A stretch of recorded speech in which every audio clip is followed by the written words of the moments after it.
The current theory of how a muscle cell contracts is the sliding filament theory, which states that the contraction of a muscle cell occurs as the thin filaments slide past the thick filaments. During contraction, the sarcomere shortens and the thin and thick filaments overlap to a greater degree.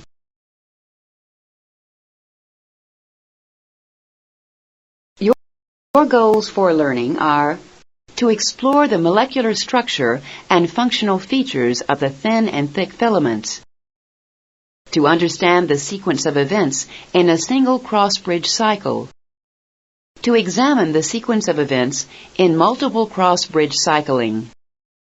Here's what you need to know: the anatomy of a skeletal muscle cell, the arrangement of myofilaments within a skeletal muscle cell, the events occurring at the neuromuscular junction, definitions of thick filament, thin filament, sarcomere, binding site, terminal cisternae, ATP, and action potential.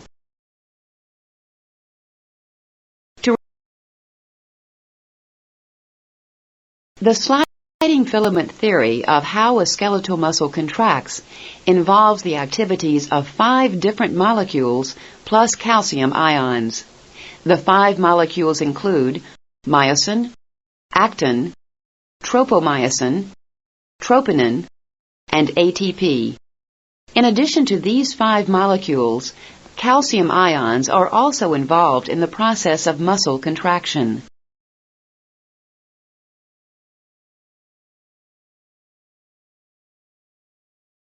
Now we will explore how each of these molecules participates in the contraction of a sarcomere. Click a thick filament to examine its structure.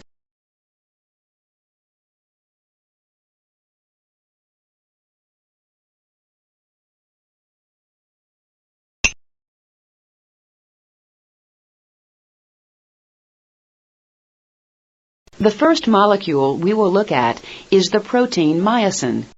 In skeletal muscle cells, the myosin molecules are bundled together to form the thick filaments. Click the thick filament to see an individual myosin molecule.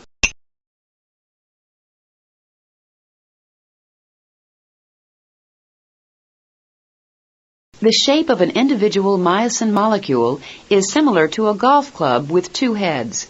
Myosin has several important functional features. The head, or cross-bridge, has the ability to move back and forth. The flexing movement of the myosin head provides the power stroke for muscle contraction. Click the head of the myosin molecule to see it move.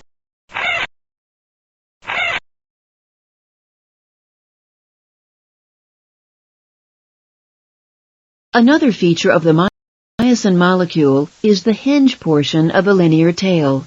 This allows vertical movement so that the myosin head can bind to actin, the thin filament. Click the tail to see this movement. The combination of these 2 hinge points allows for the necessary binding and power strokes of the cross bridges. Click anywhere on the myosin molecule to see both activities.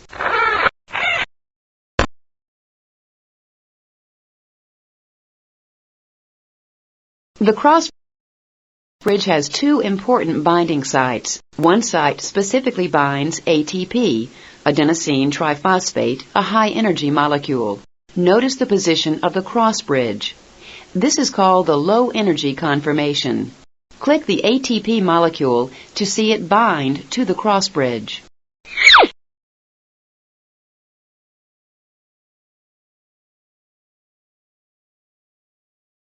The binding of ATP transfers energy to the myosin head as ATP is hydrolyzed into ADP and inorganic phosphate. Click the ATP molecule to transfer energy to myosin. Now the myosin head is in its high-energy conformation.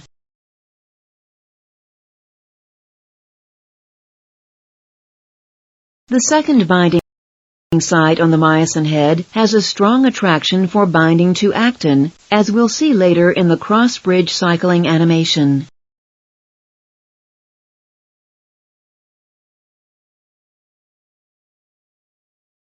Now that we've examined the structure of thick filaments, let's look more closely at thin filaments. Thin filaments are composed of three molecules: actin, tropomyosin, and troponin. Click a thin filament to examine the arrangement of these three molecules.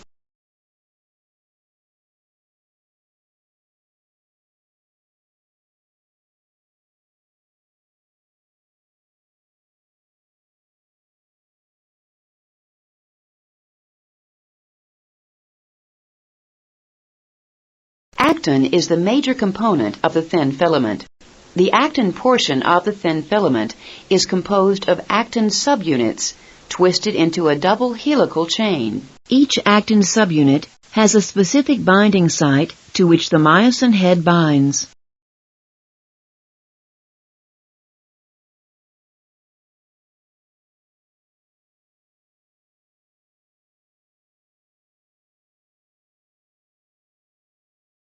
The regulatory protein tropomyosin is also part of the thin filament.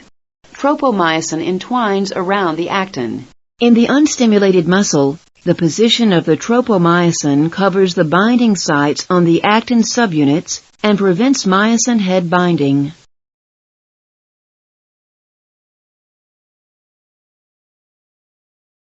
To expose the binding sites for binding with myosin, the tropomyosin molecule must be moved aside. This is facilitated by the presence of a third molecular complex called troponin. Troponin is attached and spaced periodically along the tropomyosin strand.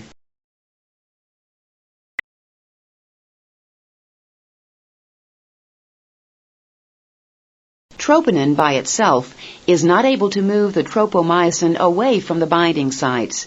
This process requires calcium ions. After an action potential, calcium ions are released from the terminal cisternae and bind to troponin. This causes a conformational change in the tropomyosin-troponin complex, dragging the tropomyosin strands off the binding sites. Click the terminal cisternae to release calcium ions and see this effect.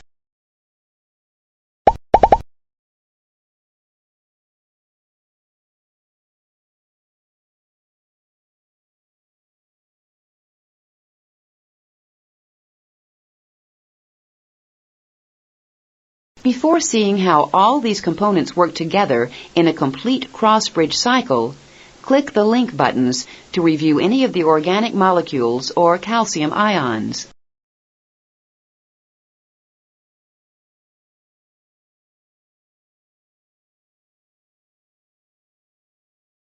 In the final step, calcium is actively transported from the cytosol back into the sarcoplasmic reticulum by ion pumps.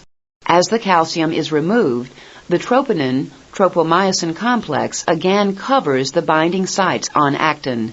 Click a calcium ion to see this process.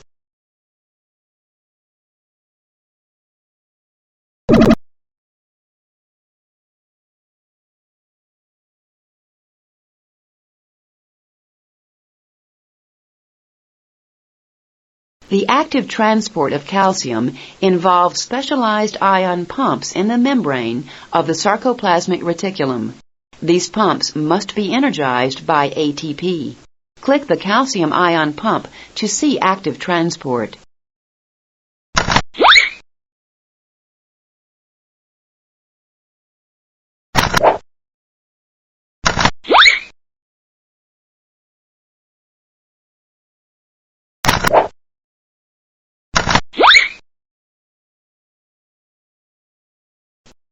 To see the entire process of cross-bridge cycling, click the terminal cisternae.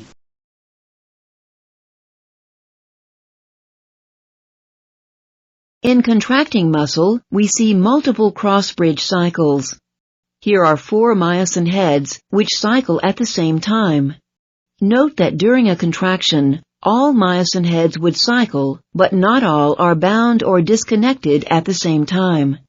Click the terminal cisternae to begin the process.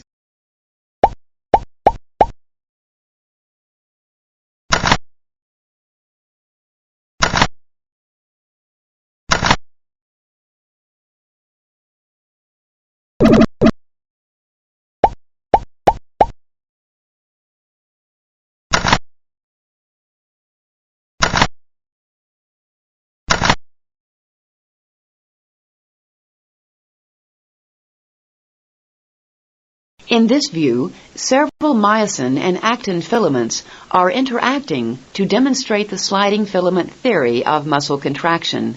Notice that although the sarcomere shortens, the length of each myofilament does not change. However, watch as the width of the H zone changes. Click a thin filament to start the contraction.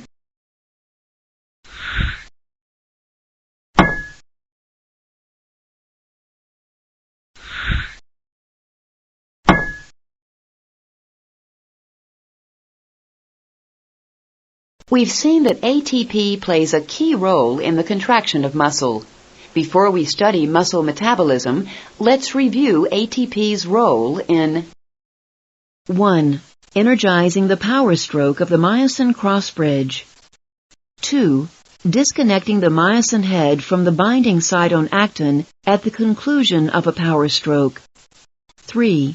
Actively transporting calcium ions into the sarcoplasmic reticulum. Click the link buttons to review these roles.